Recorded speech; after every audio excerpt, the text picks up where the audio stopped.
என்னுடைய அறிவாசான் தந்தை பெரியார் அவர்களுக்கு என்னுடைய முதல் நன்றியை தெரிவித்துக் கொண்டு, திராவிடர் பெரியார் கழகம் நடத்தும் ஜாதி மறுப்பாளர்கள் சங்கமம் இது லாஸ்ட் டைம் நடத்தும் போது நான் வந்திருந்தேன்னு நினைக்கிறேன்.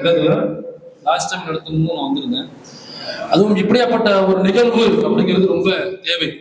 எப்படி ஜாதி மறுப்பு அப்படின்னு சொல்லி நம்ம மாநாடுகள் போடுறோமோ, அதற்கான கூட்டங்கள் நடத்துறோமோ, அல்லது ஜாதி சம்பந்தமான ஒடுக்குமுறைகள் நடத்தும் பொழுது அதற்கான கண்டன கூட்டங்கள் போடுறோமோ, ஆர்ப்பாட்ட கூட்டங்கள் நடத்துறோமோ, அதெல்லாம் ஒரு எதிர்ப்பு மனநிலையில் இருந்து நாம ஜாதி ஒடுக்குமுறையை செய்பவர்களுக்கு எதிரான ஒரு மனநிலையிலிருந்து நம்ம ஒரு கண்டனம், ஒரு எதிர்ப்பு மனநிலையிலிருந்து செய்கிற ஒரு சமூக நீதிக்கான ஒரு குரல் அது. ஆனா இந்த ஜாதி மறுப்பாளர்கள் சங்கமம் ஜாதியை மறுத்து திருமணம் செய்தவர்களை அழைத்து அவர்களை பாராட்டுகிற ஒரு மகிழ்வான ஜாதிய ஒடுக்குமுறைக்கு எதிரான ஒரு நிகழ்வு.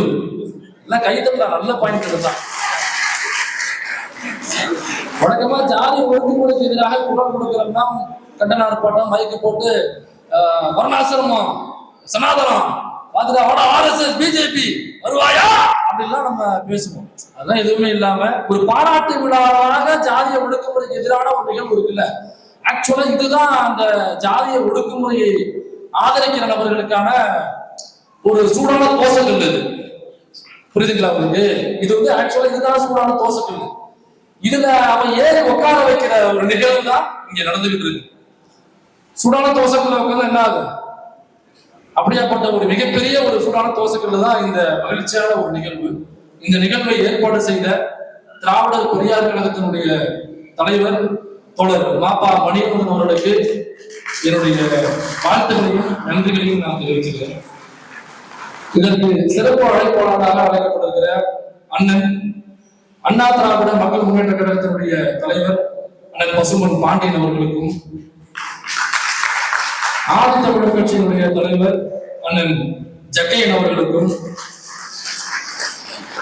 ராட்சசி கழுவேத்தின் ஒருவன் போன்ற திரைப்படங்களை இயக்கிய முற்போக்கு இயக்குனர் தோழர் கௌதமராஜ் அவர்களுக்கும்,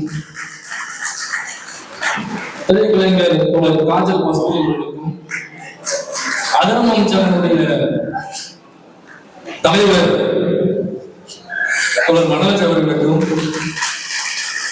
நடுவர் தங்களுடைய ஒருங்கிணைப்பாளர் புஷ்பராஜ் அவர்களுக்கும் மற்றும் இந்த நிகழ்ச்சிக்கு வருகின்ற மற்றும் ஜாதி மறுப்பு திருமணங்கள் செய்து இந்த சமூகத்துல தலைநிமிர்ந்து சுயமரியாதையுடன் நடந்து கொண்டிருக்கிறவர்கள் அனைவருக்கும், அதை ஆதரிக்கின்ற அனைவருக்கும் நான் சேர்த்துதான் சொல்றேன்.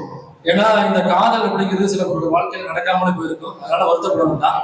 அப்படியாப்பட்ட ஒரு திருமணம் நடக்கும் பொழுது அதற்கு நம்ம ஆதரிக்கிறார் அப்படின்னால அது பெரிய மகிழ்வான திருமணம் தான். உங்க எல்லோருக்கும் என்னுடைய முதற்கண் வணக்கத்தை நான் தெரிவித்துக் கொள்கிறேன். இதுல ரொம்ப பியூட்டியான விஷயம் என்ன அப்படின்னா, இந்த ஜாதி மறுப்பு திருமணம் அப்படிங்கிறது எதற்கான விஷயம் அப்படின்னாக்கா, இது ஆக்சுவலா அப்படியே தோண்டி போனோம்னாக்கா ஜாதி மறுப்பு திருமணம் செய்யறாங்க. ஒரு 2 பேர் ஜாதி மறுப்பு திருமணம் செய்யறாங்க அப்படின்னா இது பெரும்பாலும் இதற்கு இடையூறாக இருப்பது இடைநிலை சமூகத்தை சார்ந்த நபர்கள் தான் இல்லைங்களா பெரும்பாலும். அப்ப இதுல இந்த முன்னேறிய வகுப்பு அப்படிங்கிறவங்க இந்த ஜாதி மறுப்பு திருமணங்கள் செய்யும் பொழுது பெருவாரியாக எதிர்ப்பு தெரிவிக்கிறாங்களா அப்படின்னா இல்ல அப்படிங்கிறத நம்மளுடைய வாக்காளர் இல்லையா? உண்மைதானே? இடைநிலை சமூகத்தை சார்ந்தவங்க தான் நேரடியா இறங்கி வெட்டி தண்டவாளத்துல போடுறது, வெட்டி கேணிக்குள்ள போடுறது, அல்லது காதல விஷத்தை ஊத்துறது அப்படிங்கிறது. இடைநிலை சமூகத்தை சார்ந்தவர்கள் தான் அதிகமாக இந்த ஜாதி மறுப்பு திருமணங்கள் அப்படின்னு வரும் பொழுது அவங்க தான் நேரடியாக பிசிக்கலா இறங்கி நேரடியா இந்த மாதிரியான சட்டவிரோத செயல்களை அந்த தம்பதிகள் இணைய விடாமல், அந்த காதல் ஜோடிகள் இணைய விடாமல் தடுப்பது. சரி, இப்ப இந்த ஜாதி மறுப்பு திருமணத்தை அந்த இடைநிலை சமூகத்தை சார்ந்தவர்கள் தடுக்கிறதுனால அவங்களுக்கு என்ன லாபம் இருக்கும்? ஏதோ ஒரு செயல் நடக்கும் பொழுது நான் குறுக்க போய் அதை தடுக்கிறேன் அப்படின்னா அந்த சம்பவம் நடந்தா எனக்கு நட்டம், என்னுடைய லாபம் போகுது. அப்படிங்கிற பட்சத்துல தான் அந்த சம்பவத்தை குறுக்க போய் அந்த சம்பவம் நடக்க விடாம நான் தடுப்பேன் இல்லைங்களா? ஒரு பிசினஸ் பண்றோம். இப்ப ஒரு தோழர் இருக்காரு, இப்ப மணிவண்ணன் தோழர் இருக்காரு. இப்ப நான் ஏதோ ஒரு பிசினஸ் பண்றேன், ஒரு வாட்டர் கேன் போற பிசினஸ் வைங்க. என் கடைக்கு பக்கத்துல ஒரு கடை போடுறாரு, எதிர்கடையை போடுறாரு அப்படின்னா என்னுடைய பிசினஸ் பாதிக்கும், என்னுடைய வருமானம் பாதிக்கும் இல்லைங்களா? அப்ப நான் என்ன பண்ணுவேன், அவருடைய கடைக்கு இடைச்சல் கொடுப்பேன், அல்லது அவர் ஆள் வச்சு அடிச்சு கையை உடைக்கிறது, அல்லது அவரை ஆணையை தீர்த்துக்கிட்டுறது அப்படிங்கிற இடத்துக்கு நகருவேன். ஏன்னாக்கா என்னுடைய வருமானம் அதுல பாதிக்கப்படுது, எனக்கு ஒரு நட்டம் இருக்கு, அப்படிதான் இருக்கும், இதெல்லாம் நாச்சுக்கு. அப்ப இந்த ஜாதி மறுப்பு திருமணங்களை தடுப்பது அல்லது ஒழிப்பது அப்படிங்கிறதுல இடைநிலை சமூகங்கள் நேரடியா களத்துல போகுது அந்த வேலையை பாக்குறாங்கன்னாக்கா அவங்களுக்கு என்ன இதுல லாபம் இருக்கு, அப்ப இதுல என்ன நட்டம்னு நம்ம கண்டுபிடிச்சோம்னா அதுதான் அவங்களுடைய லாபமா இருக்க முடியும் இல்லைங்களா? அப்ப இதுல என்ன நட்டம்? இந்த ஜாதி மறுப்பு திருமணங்கள் நடக்கும் பொழுது இரண்டு வெவ்வேறு சாதியை சார்ந்த நபர்கள் திருமணம் செய்து கொள்ளும் பொழுது அல்லது அந்த காதல் ஜோடிகள் இணையும் பொழுது அதுல என்ன நட்டமாகுது? நல்லா நீங்க கவனிச்சு பாருங்க. இந்த வெவ்வேறு சாதிகள் இணையும் பொழுது என்ன நடக்குது? ரொம்ப சிம்பிள். அங்க ஜாதி ஒழியுது. ஜாதி ஒழியுது. ஜாதி ஒழியுதுனாக்கா என்ன ஒழியுது? பார்ப்பனியம் ஒழியுது. அங்க பார்ப்பனியம் ஒழியுதுனாக்கா ஆட்டோமேட்டிக்கா சனாதனம் ஒழியுது, வர்ணாசிரமம் ஒழியுது. அப்ப இந்த வர்ணாசிரமும் சனாதனமும் இந்த பார்ப்பனியமும் அடையதுல இடைநிலை ஜாதிக்கு என்ன லாபம் இருக்க முடியும்? இந்த ஜாதியை கட்டுக்கோப்பா வச்சிருக்கிறதுல இடைநிலை சமூகங்களுக்கு ஒரு புண்ணியமும் இல்லையே.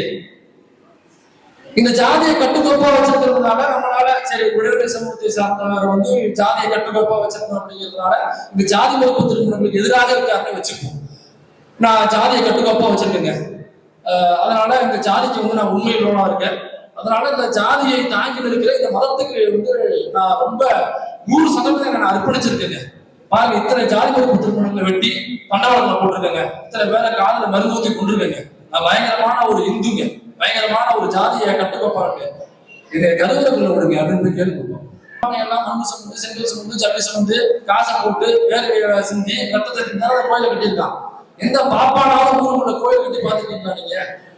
எந்த பாப்பானாவது ஒரே ஒரு பாப்பா இந்த கோயில அந்த பாப்பா நாய கட்டுறது ஒரு பாப்பான்னா கை நீட்டு சொல்ல முடியுமா? நான் சேலஞ்ச் பண்றேன். ஒரு பாப்பா இப்ப கோயில கட்டினது கூட நம்மாளு, காசு போட்டது கூட நம்மாளு, வேலை பார்த்தது கூட நம்மாளு, இடம் கொடுத்தது கூட நம்மாளு. அப்ப ஏன்டா கருவறைக்குள்ள கருவறைக்குள்ள மட்டும் நான் போகக்கூடாது?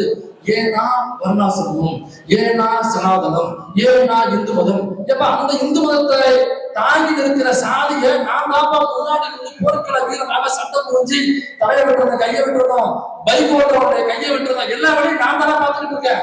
ஊர் உள்ள வந்து அடிக்கிறது, குடிசை கொடுத்துறது, எல்லா வேலையும் நான் தானே பாக்குறேன். தவிர இந்த ஜாதியை கட்டுக்கோப்பாக வைத்திருக்கிறதுனால பலனடையில ஒரு கும்பல் இருக்கிற ஒரு பார்ப்பன கும்பல், அந்த கும்பல் என்னைக்காவது முன்னாடி வந்து இதே மாதிரி பைக் ஓட்டுறவனுடைய கையை வெட்டி பார்த்திருக்கீங்களா? நேரடியாக களத்துல இறங்கி வெட்டி தண்டவாளத்துல போட்டது பார்த்திருக்கீங்களா? காதுக்குள்ள மருந்து ஊற்றி பார்த்திருக்கீங்களா? அவன் ஏன் பண்ண மாட்டேங்கிறான்? ஏன்னா அவன் நினைப்பதையெல்லாம் செய்யக்கூடிய ஒரு அடிமை கூட்டமாக நம்மளை இந்த பார்ப்பன கூட்டம் உண்டு பண்ணி வைத்திருக்கிறது. இது யாராலையும் மறுக்க முடியாது. இதுதான் இதுக்கு பின்னாடி உள்ள உண்மை. சரி, அப்ப இதுல இந்த இடைநிலை சமூகங்களுக்கு எந்த லாபமும் இல்லை என்று தெரிந்தும்னாக்கா அவங்களுக்கு தெரியல. எனக்கா இதுல எந்த லாபமும் இல்லைன்னு தெரிஞ்சுனாக்கா அவங்க எதுக்கு முன்னாடி நிக்கணும்? ஒரு பிசினஸ் நடத்தும் பொழுது எனக்கு எந்த நட்டமும் அவனால இல்லை, நான் மாட்டுக்கன் பிசினஸ் நடத்துறேன், அவர் ஒரு பைக் ஷோரூம் வச்சிருக்காருனால எனக்கு அவருக்கு பிரச்சனையே இல்லையே. என்னால அவருடைய லாபம் பாதிக்கப்பட போறது, அவரால் என்னோட லாபம் பாதிக்கப்பட போறது இல்லை அப்படிங்கிறதை இந்த இடைநிலை சமூகங்களுக்கு தெரிய வைக்கணும். அவங்க இது புரியாம நின்றுட்டு இருக்காங்க, தவிர புரிஞ்சு இதனால எனக்கு லாபம் உண்டு அப்படின்னு நினைச்சு நிச்சயம் இது தெரியல. அப்படி தெரியாத ஒரு அடிமை கூட்டமாக பார்ப்பனர்களுக்கு வேலை செய்கிற ஒரு அடியார் கூட்டமாக மாற்றி வைத்திருக்கிறார்கள். அப்ப நம்ம யாருடைய சட்டையை பிடிக்கணும்? யாருடைய சட்டையை பிடிக்கணும்? பதில் சொல்லலாம். அவங்க பேசினாங்க மிக மிக அதிகம் போல யாரும் எழுத மாட்டாங்க, யாருங்க வாக்கியம் கிடையாது. யாருடைய சட்டையை பிடிக்கணும்? அவன் சட்டை போட மாட்டான், அதனால குடுமையை பிடிக்கணும். அவன் சட்டம் போட்டுருக்கான், அதனால அவனுடைய குடுமையை பிடிக்கணும். ஆனா இதுல ரொம்ப தோழர் பிளான் பண்ணி இந்த அரங்கத்துல கூட்டத்தை வச்சாரா எனக்கு தெரியல. ஒரு சனாதனத்துக்கு எதிரான, ஒரு வர்ணாசிரமத்திற்கு எதிரான, ஒரு ஜாதி மறுப்பு திருமணங்கள் இதெல்லாம் உடையுதுனாக்க இந்த ஜாதி மறுப்பு திருமணங்கள் தான் அந்த டெமாலிஷ் ஆகும், வேற எதாலும் முடியாது இது. அப்ப இப்படியாப்பட்ட ஒரு நிகழ்வை எங்க நடத்திருக்காருன்னா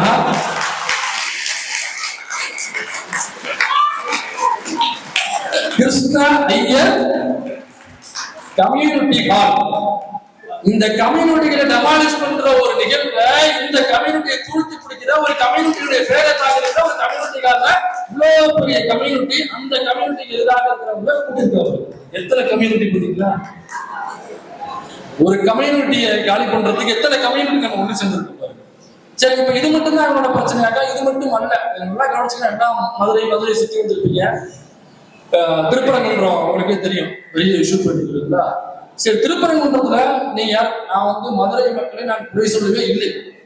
எனக்கு தெரியும் மதுரை மக்கள் ஒட்டுமொத்த தமிழ் மக்கள் எனக்கு தெரியும் வச்சுக்கல. குறிப்பா மதுரை இருக்கிறதுனால சொல்றேன், அந்த நிகழ்வு நடக்கிறதுனால மதுரை மக்களுடைய மனதுல துளி அளவு கூட ஒரு மண் துகள் அளவு கூட மத கலவரத்தையோ மத வன்முறையை கொண்டுகிற அல்லது மதத்தை வைத்து மக்களை பிரித்து பார்க்கிற அந்த பிரித்தாளும் சூழ்ச்சி, அந்த மனநிலை என்பது மதுரை மக்கள்கிட்ட துளியும் கிடையாது.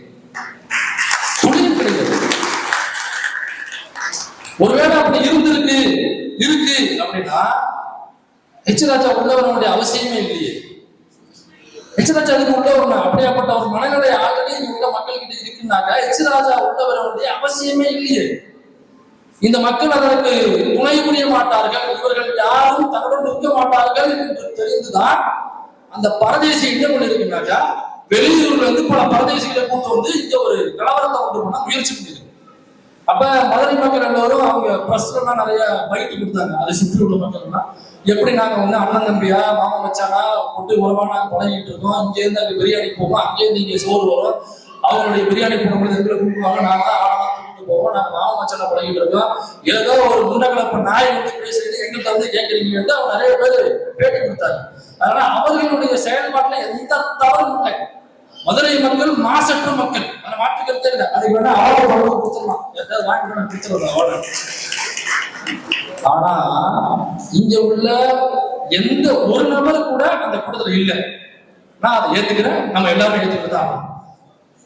அப்படி யாருமே உடன்படல அப்படிங்கிறதுனால மதுரைக்குள்ள மதத்தை வைத்து ஒரு கலவரம் ஒரு வன்முறையை முயற்சி பண்றாங்கன்னாக்கா எங்களுக்கு அது உடன்பாடு இல்லை அப்படின்னு நாம அந்த வர்ற கூட்டத்தை தடுக்காம தட்டி கேட்காம ஒதுங்கிட்டோம்னாக்கா அது மதுரை மண்ணில் நடக்காம போயிடுமா? இதுதான் என்னுடைய கேள்வி. இப்ப நான் அப்படியே கட் பண்ணிட்டு அயோத்திக்கு போறேன். அயோத்தியில பாபர் மசூதியை இடிச்சு தந்தாங்க இல்லைங்களா இந்த சங்கி கும்பல். அதாவது இந்த பாபர் மசூதி இடிச்சு தந்தாங்க, யாரெல்லாம் போனாங்கன்னா இந்த அர்ஜுன் சம்பத்துன்னு ஒண்ணு பொழைச்சிட்டு இருக்கும். அது சொல்லுது கரசேவைக்கு நான்லாம் போனேன் அப்படின்னு அது இந்த லூசு பேசிட்டு இருந்துச்சு. இங்க உள்ள சில நபர்கள் இந்த கரசேவைக்காக ஆள் அனுப்பி இதெல்லாம் நம்ம வரலாறு. அப்ப அப்படி ஆள் அனுப்பி அந்த கரசேவை நடந்து ஒட்டுமொத்த பாபர் மசூதி இடித்து தள்ளப்பட்டது இல்லைங்களா? அப்ப எங்க நடந்துச்சு இந்த சம்பவம்? அயோத்தியில நடந்துச்சு இல்லைங்களா? அயோத்தியில அங்க உள்ள ஒரு பாபர் மசூதியை டோட்டலா இடிச்சு தள்ளிட்டாங்க. ஒரு பெரிய கலவரம், ஒரு பெரிய வன்முறை நிகழ்த்தப்பட்டது. அந்த வன்முறையினுடைய நீட்சி, அந்த வன்முறையினுடைய விளைவு என்னன்னாக்கா இன்னைக்கு அங்க பிஜேபிய அகற்ற முடியாத ஒரு சூழல் அங்க நிலவுது. அப்ப அயோத்தியில நடந்த ஒரு முன்னெடுப்பை தான் பல இடங்களுக்கு கொண்டு போறாங்க. ஞானவாபின்னு ஒரு மசூதி, அங்கேயும் இதே ஃபார்முலாவை தான் கொண்டு போறாங்க. உள்ளுக்குள்ள பிள்ளையார் இருக்காரு, உள்ளுக்குள்ள ராமர் உட்கார்ந்துருக்காரு, உள்ளுக்குள்ள அவரு உட்கார்ந்துருக்காரு, இவரு உட்கார்ந்துருக்காரு. சேம் ஃபார்முலாவை தான் இங்கேயும் கொண்டு வராங்க இல்லையா? சரி, அயோத்தி தான் இதற்கான ஸ்டார்டிங் பாயிண்ட். அப்ப அயோத்தியில உள்ள மக்கள் அவங்க எல்லாம் அந்த டெமாலிஷ் பண்ணது அயோத்தியில தானே. அப்ப அயோத்தியில உள்ள மக்கள் எவ்வளவு கொடூரமான மக்கள் இல்லையா? காட்டு மிராண்டியான மக்கள் இல்லையா? அயோக்கியத்தனமான மக்கள் இல்லையா? வன்முறை கும்பல் இல்லையா? கலவர கும்பல் இல்லையா? ஒரு மசூதியை ஏறி இடிச்சு தர அளவுக்கு உனக்கு என்ன அப்படி மதவெறி பிடிச்சி தெரியுதுன்னு நினைக்கிறேன். அதை இடிச்சு தந்தாலும் என்ன கிடைச்சிச்சு? தமிழ்நாடை விட ரொம்ப பெட்டரான மாநிலமா வந்துட்டியா நீ? எங்களை விட அதிகமான படிச்ச இளைஞர்களை தந்துட்டியா? ஒரு ட்ரெயின் இங்கேருந்து ட்ரெயின் ஏறி சரி போய் பார்த்துட்டு வருவோம் என்ன நடக்குதுன்னு உத்தரப்பிரதேசத்துக்கு அயோத்திக்கு போகணும்னாங்க வர்ற வீடியோஸ் எல்லாம் பார்த்தோம்னாக்கா பீதி கலக்குது, பீதி ஆகுது, அடிவையெல்லாம் கலக்குது. நம்ம ஏன்னா உண்மையிலேயே மனுஷங்க தானா இவங்க எப்படி நம்மள மாதிரி 2 காலம் நடப்பாங்களா, இப்படி 4 காலம் நடப்பாங்களா, இல்ல இப்படி வாயால சாப்பிடுவாங்களா, இல்ல என்ன பண்ணுவாங்க, இல்ல மரத்துக்கு மரம் தாவிட்டு இருப்பாங்களா, இல்ல அதிமுக உள்ள அமைச்சர்கள் மாதிரி 4 காலம் நடந்து போவாங்க அப்படின்னு நம்ம சந்தேகம் வருது இல்ல? அப்ப அயோத்தியில் உள்ள மக்கள் எவ்வளவு கொடூரமான மக்கள் இல்லையா? ஆமா தானே? அப்ப அயோத்தியில உள்ள மக்கள்கிட்ட போயிட்டு இது சம்பந்தமாக ஒரு டாக்குமெண்ட்ரிக்கு அங்க உள்ள மக்கள்கிட்ட போயிட்டு கேள்வி கேட்கிறாங்க, பதிவு பண்றாங்க. அந்த அயோத்தியில உள்ள மக்கள் இருக்காங்கல்ல, அவங்க சொன்ன பதில் என்ன தெரியுமா? திருப்பரங்குன்றத்துல நிகழ்வு நடக்கும் பொழுது அதை சுற்றியுள்ள மதுரையை சுற்றியுள்ள திருப்பரங்குன்றத்தை சுற்றியுள்ள மக்கள் என்ன சொன்னாங்களோ அதே தான் அயோத்தியில உள்ள மக்கள் சொன்னார்கள். எப்ப பாபர் மசூதி இடிக்கப்பட்ட பிறகு மிகப்பெரிய கலவரமாக வன்முறையாக மாற்றப்பட்ட பிறகு சோசியல் மீடியாவில் மட்டும் இல்லாம மெயின் ஸ்ட்ரீம் மீடியாவோட நீதிமன்றங்கள்ல பேப்பர்கள்ல ஒட்டுமொத்த இந்தியாவுமே பாபர் மசூதி அயோத்தி அப்படின்னு பேசிக்கிட்டு இருந்த காலகட்டத்துல அது இடிக்கப்பட்டதுக்கு அப்புறம் மக்கள்கிட்ட போய் கேட்கும் பொழுது மதுரையில உள்ள மக்கள் திருப்பரங்குன்றத்துல உள்ள மக்கள் என்ன சொன்னாங்களோ அதே தான் அவங்களும் சொன்னாங்க. ஐயா நாங்கெல்லாம் ஒண்ணு ஒன்னாதான் பழகிட்டு இருக்கோம். எங்க கடைக்கு அவங்க வருவாங்க, அவங்க முறையை நாங்க போவோம், நாங்க மாட்டுக்கறி வாங்குவோம், அவங்க பிரியாணி கொடுப்பாங்க. ஐயா எங்களுக்குள்ள எந்த பிரச்சனையுமே இல்லையா, எங்களுக்குள்ள எந்த பிரச்சனையுமே இல்லை, நாங்க அண்ணன் தம்பி மாமா மச்சான் தான் பழகிட்டு இருக்கோம் என்று எப்படி திருப்பரங்குன்றத்துல மதுரையில உள்ள மக்கள் சொன்னாங்களோ அதே வார்த்தையை தான் அன்னைக்கு அயோத்தியில் உள்ள மக்களும் சொன்னார்கள். இது பதிவாக இருக்கிறது. அப்ப தமிழ்நாட்டுல உள்ள நம்மளுடைய பார்வை என்னவா இருக்குன்னா அயோத்தியில நடந்த கலவரம் தான் பிஜேபியினுடைய ஸ்டார்டிங் பாயிண்ட். ஆனால் அதற்கு அயோத்தியில உள்ள ஒரு மக்கள் கூட துணை புரியல. அயோத்தியில உள்ள ஒரு சிம்பிள் கூட ஒரு அருவாவையோ கத்தியோ ஒரு செங்கல்ல எடுத்துட்டு போயிட்டு ஒரு செங்கல்ல கூட அவங்க உடைக்கல, ஒரு செங்கல்ல கூட அவங்களுடைய ஆயுதம் பாயல, யாருமே அங்க போன ஸ்பாட்டுக்கே போகல. அப்புறம் எப்படி அவ்வளவு பெரிய கலவரம் வன்முறை நடந்து நீங்க ஒட்டுமொத்த இந்தியாவும் பிஜேபி கைக்குள்ள போறதுக்கான அந்த ஸ்டார்டிங் பாயிண்ட் நடந்தது, அது எப்படி நடந்துச்சு? நாம நீங்க சொல்லிட்டு ஒதுங்கிருக்கிறோம்ல, ஐயா எங்களுக்கு தெரியாதே நாங்க மாமச்சையா அப்படின்னு சொல்லிட்டு அதே தான் அவங்களும் சொல்றாங்க. ஆனா இங்க இருந்து பார்க்கும் பொழுது அப்படிப்பட்ட மக்கள் வாழுகிற ஒரு அமைதியான அயோத்திய நம்ம முன்னாடி எப்படி ப்ரொஜெக்ட் பண்ணிருக்காங்க. இன்னைக்கு என்னவாக மக்கள் மத்தியில் பார்க்கப்படுது? ஐயோ அவங்க காட்டு மிராண்டி, ஐயோ அவங்க மனுஷங்களே இல்லை, ஐயோ அவங்க நாலு காலம் நடக்கிறவங்க, ஐயோ அவங்க நிமிடவே மாட்டாங்க, ஐயோ மரத்துக்கு மரம் தாவுறாங்க, மனுஷனே கிடையாது அவங்க. இப்படியாப்பட்ட பார்வை நம்மளுக்கு இருக்குல்ல. அதுக்கு அந்த நிகழ்வு தான் காரணம். அந்த நிகழ்வுக்கான முன்னெடுப்பு தான் நீங்க நடத்தப்பட்டது. அப்ப நாமெல்லாம் ஒதுங்கி நிற்கிறதுனால ஐயோ எங்களுக்கு நாங்க நல்லவர்கள் அப்படின்னு ஒதுங்கி நிற்கிறதுனால இது தீராது. ஒருவேளை எதிர்காலத்துல அயோத்தியில் நடந்த மாதிரி நிகழ்வு இன்கேஸ் நடக்காது, நடக்க விட மாட்டோங்கிறது வேற. ஒருவேளை நடந்தால் நடத்தியவர்கள் பிஜேபியை சார்ந்தவர்கள், நடத்தியவர்கள் பார்ப்பன அடிமைகள், நடத்தியவர்கள் RSS காரர்கள், நடத்தியவர்கள் வெளியூர்ல இருந்து வந்த மக்கள் அப்படின்னு எந்த மீடியாவும் சொல்லாது, எந்த நீதிமன்றமும் சொல்லாது, எந்த ஊருக்காரனும் சொல்ல மாட்டான். தமிழ்நாட்டுக்குள்ளேயே எந்த ஊருக்காரனும் சொல்ல மாட்டான் ஐயோ மதுரையில பெரிய மதக்கலவரம் நடந்துருச்சு, மதுரையில இந்து முஸ்லிம் ஒற்றுமையா இருக்க முடியாது, ஐயோ அங்க உள்ளவங்க காட்டு மிராண்டியா, அங்க உள்ளவங்க அயோக்கியர்களா அப்படிங்கிற பார்வைதான் போய் சேரும். இத்தனை வருஷம் மதுரைக்கு ஒரு நல்ல பேர் இருக்குல்ல, அது எல்லாமே டோட்டலா டெமாலிஷன். அப்ப தமிழ்நாட்டுக்குள்ளேயே அந்த பார்வை இருக்குன்னா வட மாநிலத்துல என்னவான பார்வை இங்கு பார்க்கப்படும். அப்ப இது நம்ம நடக்க விடலாமா? அப்ப ஒதுங்கி நிற்க கூடாது. எவனாவது சங்கி வெளியூர்ல இருந்து வரலாம், இப்படியாப்பட்ட ஒரு முன்னெடுப்பு நடக்குது அப்படிங்கிற தகவல் உங்களுக்கு எப்ப கிடைச்சிட்டோ ஆர்கனைஸ் ஆயிடும். எல்லாம் ஒரு அமைப்புல இருக்கீங்க. அந்த தோழர் பிசிகி அமைப்புல இருக்காரு, நல்லா செயல்பட்டு இருக்காரு தோழர். மணியகுணம் தோழர் ஒரு புதுசா அமைப்பு ஆரம்பிச்சிருக்காரு. அண்ணன் பசுமன் பாண்டியன் ஒரு அமைப்பு வச்சிருக்காங்க, அண்ணன் ஜக்கையன் தோழர் ஒரு அமைப்பு வச்சிருக்காங்க. இப்படி பல அமைப்புகள் வந்திருக்கும்ல. இந்த அமைப்புகள்ல உள்ளவங்களா நீங்க ஆர்கனைஸ் ஆகி இவனை எங்க பார்த்தாலும் செருப்பை கட்டி அடிக்கணும். அவனுக்கு பயம் வரணும். ஐயோ மதுரையா அப்படின்னு யாருக்கு பயம் வரணும்? வெளியூர்காரங்களுக்கு பயம் வரக்கூடாது. வெளியூர்காரனுக்கு வெளி மாநிலத்துக்காரனுக்கு பயம் வரக்கூடாதுன்னா சங்கிகளுக்கு மதுரையை பார்த்தா பயம் வரணும். ஐயோ அங்க போயிட்டு ஏதாவது பேசணும்னாக்கா சங்கினாக்க சங்கத்துக்கு வாங்கடா அப்படிங்கிற பயம் அவங்களுக்கு வரணும். அதுலயும் இதே மதுரைக்குள்ள உட்காந்துட்டு ஒருத்தர் பேசுறான், கரிசோறுங்கிறவங்க எல்லாம் முட்டா அப்படின்னு பேசுறான். இதே மதுரைக்குள்ள உட்காந்து பேட்டி கொடுக்குறான் அந்த லூசு பையன். மதுரையை சொல்றவன் மதுரைங்களாவன் தோழர் தயக்கப்பட்டு தலையாட்டுறாரு. மதுரைக்குள்ள உட்காந்துட்டு அசைவம் சாப்பிடுறோம், மாமிசம் சாப்பிடுறோம், முட்டாளாக சரி இங்க பேசுற பழங்காலத்துல உட்காந்து இங்கே பேட்டி கொடுக்குற. அப்படியே பாண்டிவேல் பார்க்கும்போது பாண்டிவேல் போய் அசைவம் சாப்பிட முட்டாங்க பேச பாருங்க. அவ்வளவு தைரியம் இருக்குல்ல. நீ இந்தியா உங்களுக்கு ஆட்சி நடத்துறல, நீ எத்தனை ஸ்டேட்ல நாங்க பள்ளி குத்துறோம்னு சொல்றல, நாங்க புல்டோசர் ஆட்சி நடத்துறோம். எங்க ஜியை பார்த்தாங்க அப்படியே சைனா வந்து சலங்கை கட்டி ஆடும், அப்படியே அமெரிக்கா வந்து அப்படியே அமைங்கி போயிடும், அமைதி ஆடுன்னு சொல்றல. சரி இப்போ அப்படியே பாண்டிவேல் கீழே போய் நின்றுட்டு என்னைக்கு கலாவாட்டாங்க அன்னைக்கு பூசை பண்றாங்க நாங்க போய் நின்றுட்டு அசைவம் சாப்பிட முட்டாங்க சத்தமா சொல்லு. சங்கு வந்துட்டு இருக்காது, சட்டியில சங்கு வந்துட்டு இருக்கும். என்ன தைரியம் இருந்தா கரிதோசைங்கிற ஒரு ஐட்டம் இருக்கிறது எனக்கு மதுரை தெரியும். இவருதான் வாங்கி கொடுத்தாரு கரிதோசைங்கிற ஒரு ஐட்டம் சாப்பிட்டு மதுரையில ஏதாவது நிகழ்வு சொல்லுங்கன்றது. கறி தோசைங்கிற ஒரு ஐட்டம் இவர் தான் எவ்வளவு அருமையான ஒரு தோசை, கறி தோசை.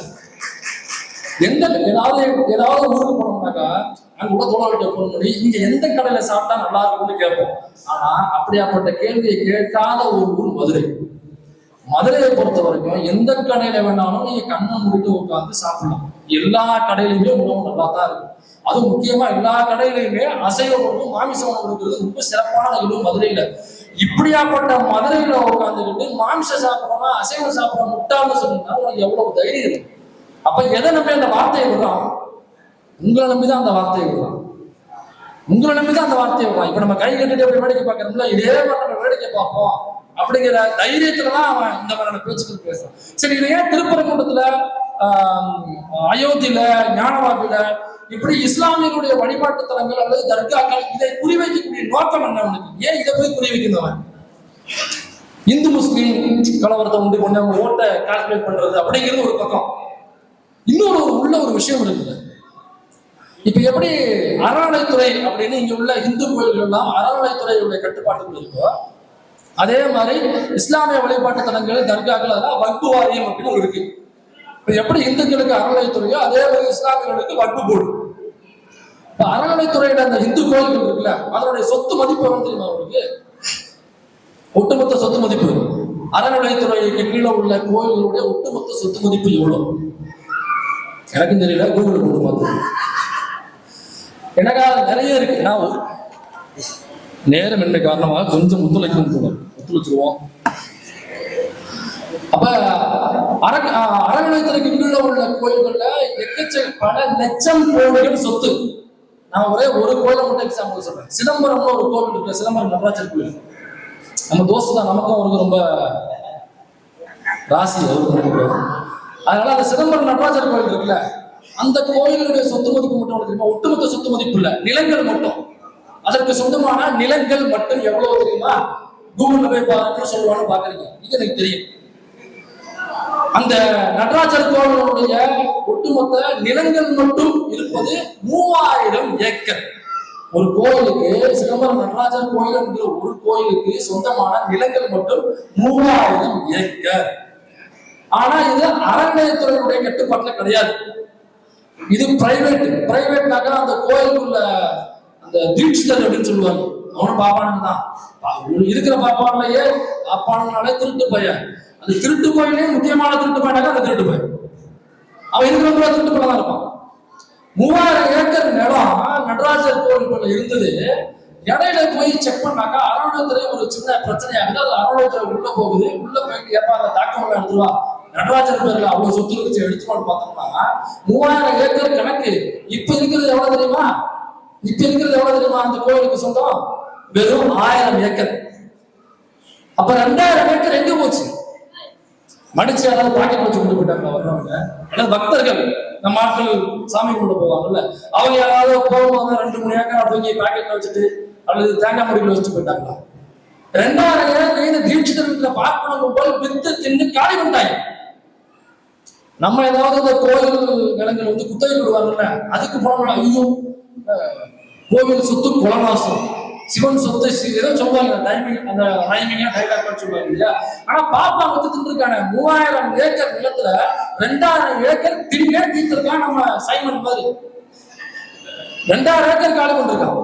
அப்போ ஒரு கோயில் பார்ப்பனர்களுடைய கட்டுப்பாட்டுக்குள்ள ஒரு கோவில 3000 ஏக்கர்ல 2000 ஏக்கர் வித்துட்டு இருக்காங்கக்கா. அவனுக்கு தெரியுது ஒவ்வொரு கோவில்லையும் சொத்துக்கள் இவ்வளவு இருக்கு, தங்கம் இவ்வளவு இருக்கு, வெள்ளி இவ்வளவு இருக்கு, வைரம் இவ்வளவு இருக்கு, வைடூரியம் இவ்வளவு இருக்கு அப்படின்னு கணக்கு. ஏன்னா முன்னாடி ராஜாக்கள் என்ன பண்ணுவாங்கன்னாக்கா கோயில தான் பேங்க் மாதிரி யூஸ் பண்ணுவாங்க.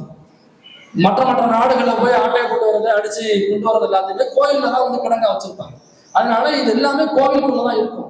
அப்புறம் வாரிசு இல்லாத தம்பதிகள் என்ன பண்ணுவாங்க, கோயிலுக்கு சொத்து எழுதி வச்சுப்பாங்க. இப்படி எக்கச்சக்கமான சொத்துக்கள் தமிழ்நாட்டில் மட்டுமே கோயிலுக்கு சொந்தமாக இருக்கு. இதை ருசி கண்ட இந்த திருட்டு கும்பல் இருக்கு, அந்த திருட்டு பூனை கூட்டம் இருக்குல்ல, இது என்ன பண்ணுதுனாக்கா கோயிலை பிரைவேட் ஆக்குன்னு சொல்றதுக்கு பின்னாடி என்ன இருக்குன்னாக்கா பாப்பானை கொண்டு போய் உட்கார வச்சு இந்த மாதிரி நம்ம பேசினாலே வெறுக்குது அவனுக்கு. அவன் எது முன்னாலுமே வெறுக்காது. அவனுக்கு எது பண்ணாலுமே வெறுக்காது. ஏன்னா வேறு பண்ணாலும் அவனுக்கு பிடிக்காது. அதனால எப்படி ஏமாற்றி பறிப்பு நடந்தது அப்படிங்கிறதுக்காக இந்த கோவில்ல போய் உட்காந்துட்டோம்னாக்கா இந்த சொத்துக்களை நம்ம ஈஸியா ஆட்டையை போடலாம். எவனாவது மீறி கேட்க மாட்டோம் அப்படின்னாக்கா சாமி கண்ணை குத்துருவோம், மூக்கு நோண்டி விட்டுருவோம், காலை நோண்டி விட்டுருவோம் அப்படின்னு ஏதாவது சொல்லி பயமுத்துடலாம் அப்படின்னு அந்த கோவில் நிலங்களே ஆட்டையை போடுறது அவனுக்கு. இப்ப நம்ம எல்லாம் பாக்குறோம், கோயிலுக்கு போறோம், தட்டுல காசு போடுவோம், நம்ம போறது டூ வீலர்ல போடுவோம், ஏதோ ஒரு ஸ்ப்ளெண்டர் இல்ல இந்த டிஸ்கவர் எடுத்தோம்னாக்க நல்லா மைலேஜ் கொடுக்கணும் அப்படின்னு சொல்லி மைலேஜ் கொடுக்குற வண்டியா பார்த்து எடுப்போம்.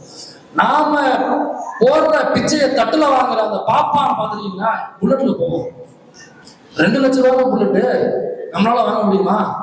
ஏங்க ஒரு கடையில வேலை பார்க்கறோம்னா முதலாளி தான் கார்ல வருவார், தொழிலாளி என்ன பண்ணுவாங்க, அந்த கடையில வேலை பார்க்கறவங்க ஒரு டூ வீலர் வருவாங்க அல்லது பஸ்ல வருவாங்க இல்லையா?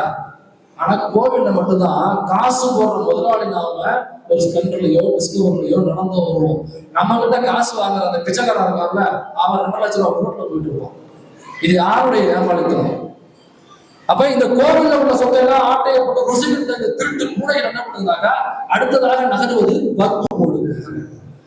அப்ப எங்கெல்லாம் தர்காக்கள் மசூதிகள் இருக்கிறதோ அந்த சண்டையை போட்டு உள்ள முருகன் இருக்காரு, உள்ள சிவன் இருக்காரு, உள்ள அவர் இருக்காரு, ராமர் இருக்காரு அப்படின்னு பொய் சொல்லி ஒரு கலவரத்தை வன்முறையை தூண்டி அந்த வக்ஃப் போர்டுக்கு சொந்தமான சொத்துக்கள் இருக்குல்ல, வக்ஃப் போர்டுனாக்கா அறநிலைத்துறையில எப்படி சொத்துக்கள் இருக்கோ அதே மாதிரி இஸ்லாமியர்கள் என்ன பண்ணுவாங்கனாக்கா அவங்க அதிகமான சொத்து வச்சிருக்கிறவங்க அந்த மசூதிக்கு கடவுள் சேவை செய்வதற்காக அவங்களுடைய மத வழிபாட்டு சம்பந்தமான செலவுகளுக்காக அவங்க அதுல சொத்து எழுதி வைப்பாங்க. தம்பதிகள் இல்லாத வாரிசு இல்லாத தம்பதிகள் நிலத்தளி வைக்கிறது, இது எல்லாமே இஸ்லாமியர்கள் செய்யும் பொழுது அவங்க அவங்களோட வழிபாட்டு தரத்தின் பேர் எழுதி வைப்பாங்க. இப்ப இங்க ருசிகண்ட பூனை எங்க நகர்றதுனாக்கா அடுத்தது மசூதிக்கும் தர்காவுக்கும் நகர்ந்திருக்காரு. ஏன்னா பாபர் மசூதி இடிச்சாங்கல்ல, இடிச்சதுக்கு அப்புறம் அந்த அயோத்தி கோயில் கட்டுறேன் அப்படின்னு சொல்லி ஒரு அறநிலை ஒரு ட்ரஸ்ட் ஒன்று ஆரம்பிச்சாங்க. அந்த ட்ரஸ்ட்ல பல லட்சம் கோடிகள் அந்த ட்ரஸ்ட்ல அவங்களுக்காக வசூலானது. அதுல இவங்க குடிச்சுட்டு கும்மாளம் படிச்சதுதான் இருக்கு, பேப்பர்ல செய்தியாக வந்திருக்கு. நான் அதை வச்சு வீடியோ எல்லாமே பண்ணி போட்டேன். அப்ப அவங்களுக்கு கடவுள் நம்பிக்கை கிடையாது. கடவுளை வச்சு எப்படி ஆட்டையை போடுறதுங்கிற வித்து அவனுக்கு தெரியும். எவனாவது நம்மள மாதிரி எதிர்த்து கேள்வி கேட்கறோம்னாக்கா கண்ணை குத்துக்கிறோம், சீமான் மாதிரி மூக்கு விட்டுக்கிறோம் அப்படின்னு போய் சொல்லி நம்மளை எப்படி பயப்பட வைக்கணுங்கிறது அவனுக்கு தெரியும். அப்ப நாம இதை கத்துக்க வேண்டியதுனாக்கா இந்த பயங்களுக்கு நாம அஞ்சக்கூடாது. இந்த நரிகளுடைய சலசலப்புக்கு நாம் யாரும் அஞ்சக்கூடாது. அதனாலதான் இன்னைக்கு வக்ஃப் போர்டுக்கு இந்த மசூதிகளை நோக்கி நகர்வுற காரணம்னாக்கா அந்த சொத்தை ஆட்டையை போகணும், கலவரம் பண்ணி பிரச்சனை பண்ணி அவங்க நகர்த்தி விட்டு அந்த வக்ஃப் போர்டை வந்து நீ கவர்மெண்டோட சேரு அப்படின்னு சொல்லுவான். கவர்மெண்டோட சேர்த்ததுக்கு அப்புறம் என்ன பண்ணுவோம், ஒருவேளை சேர்த்தால் அதுக்கப்புறம் அதை பிரைவேட் ஆக்கிடுவான். அதுக்கப்புறம் என்ன பண்ணுவாங்க, பாப்பா உள்ள போடுவான். அப்புறம் என்ன 3000 ஏக்கர் 2000 ஏக்கர் ஆகும். அப்புறம் 150 கிலோ தங்கம் 33 கிலோ தங்கமா மாறும், 450 கிலோ வெள்ளி 32 கிலோ வெள்ளியா மாறும். அதனால இவர்கள் குறிவைப்பு இதைத்தான். இதை நம்மளுடைய குழந்தைகள் வளர்ற குழந்தைகள் அடுத்த தலைமுறைகள் நம்ம கடத்திடுவோம். அவங்க இந்த கேள்வி கேட்பாங்கல்ல, அப்ப அவங்களை எப்படி மட்டியா ஆக்குறாங்கனாக்கா, எப்படி கேள்வி கேட்காத நபர்களாக மாத்துறாங்கனாக்கா இந்த பள்ளியில ஸ்கூல்ஸ்ல வந்துடுறது. நீங்க இந்த சிபிஎஸ்இ போர்டுல குழந்தைகளை படிக்க வச்சீங்கன்னா தெரியும், முட்டை கொண்டு போக கூடாது, லஞ்சுக்கு கறி கொண்டு போக கூடாது தெரியுங்களா? சிபிஎஸ்இ போர்டு இருக்கு, தமிழ்நாட்டுக்குள்ளேயும் அப்படிதான் இருக்கு. சரி, முட்டை என்பது தடை செய்யப்பட்ட ஒரு உணவா, இல்ல கறி என்பது தடை செய்யப்பட்ட ஒரு உணவா? இல்ல என்ன தெரியுமா சொல்லுவாங்க, ஏங்க அது முட்டைனாக்கா நாட்டம் அடிக்குங்க, கறி மீன்லாம் கொண்டு போனா நாட்டம் வராதா? அப்படியா? சரி, நான் வெஜிடேரியனுக்கு வரேன். இந்த முட்டைக்கோஸ் இருக்குல்ல, முட்டைக்கோஸ் பண்ணி லஞ்சுக்கு அடைச்சி எடுத்துட்டு போனோம்னாக்கா லஞ்சுக்கு திறந்து அந்த முட்டைக்கோஸ் டப்பா இருக்கிற மூட்டு பக்கனையை கொண்டு போய் 3 நிமிஷம் வச்சுட்டீங்கன்னாக்கா உங்களுக்கு 30 லட்சம் பரிசு தரும். சமான நாட்டை நீங்க பாத்துருக்கீங்களா? முட்டைக்கோசனை தவறா சொல்லல, டப்பால அடைச்சு வச்சுட்டு மதியம் ஓப்பன் பண்ணீங்கன்னாக்கா அது பயங்கரமான ஸ்மெல் வரும்.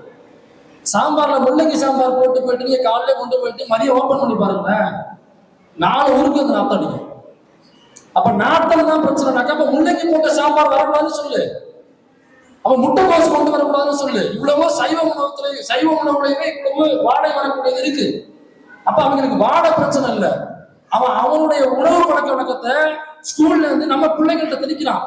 நம்ம எதிர்த்து கேட்காம அனுப்புறோம் பாத்தீங்களா? இதை என்னவா பயன்படுத்திக்கிறான்னாக்கா அவன் கடைசி முறை செய்கிற சுரண்டலுக்கு எதிராக நம்முடைய குழந்தைகள் எதிர்காலத்திலும் எதிர்த்து கேள்வி கேட்கக்கூடாது அப்படிங்கிறத ஸ்கூல்ல இருந்து குழந்தைகளுக்கும் பழக்கிறான், நம்மளுக்கும் பழக்கிறான். அப்ப இதை நம்ம சும்மா விடக்கூடாது. நாம எடுத்து கேள்வி கேட்கணும். இன்னைக்கு நம்ம குழந்தைகளும் கேள்வி கேட்கணும்னாக்கா ஏன் முட்டை கொண்டு வரக்கூடாது?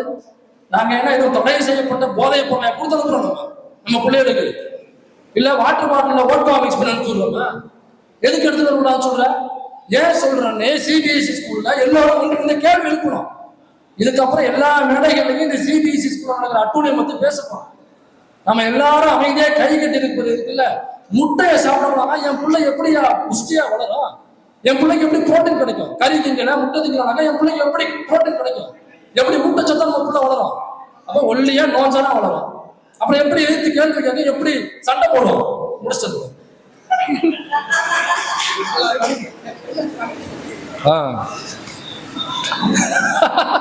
முடிச்சிடறது கண்டிப்பா. என்னக்கா இந்த வேண்டுகோள் நம்ம ஏற்று ஆகணும். 5வது கரிதோசை காலி ஆடுட்டாங்க, அதனால நம்ம கண்டிப்பா முடிச்சாகணும். அதனால இனிமே சிபிஎஸ்இ ஸ்கூல்ல நம்முடைய குழந்தைகள் படிக்குதுன்னா தவறாம அந்த ஸ்கூல்ல முட்டை கொண்டு போறதுக்கு அனுமதி இல்லை. அப்படி கண்டிப்பா அனுமதி இல்லை. அதை இணைந்து நம்ம கேள்வி கேட்கணும், சண்டை போடணும். சண்டை போறது நம்ம தயங்கக்கூடாது. அப்பதான் எதிர்காலத்துல இந்த மாதிரியான கும்பல்கள் மதுரைக்குள்ள ஒரு கலவரத்தை வன்முறை ஏற்படுத்த முயற்சி பண்ணும் பொழுது நாம இதே மாதிரி கை கட்டி வேடிக்கை பார்க்காமல் இருப்போம். நாம இருக்கணும். வந்தாக்க செருப்பை கட்டி அடைங்க. நம்ம பிள்ளைங்களும் இதே மாதிரி சங்கிகளை செருப்பு கட்டி அடைக்கணும்னா முட்டை கறியை உள்ள கொண்டு போறதுக்கான அனுமதியை நம்ம முதல்ல வாங்கணும். இதற்கான போராட்டத்தை இந்த இடத்துல இருந்து நம்ம எடுக்கிறோம் என்று சொல்லிக்கொண்டு வாய்ப்புக்கு நன்றி.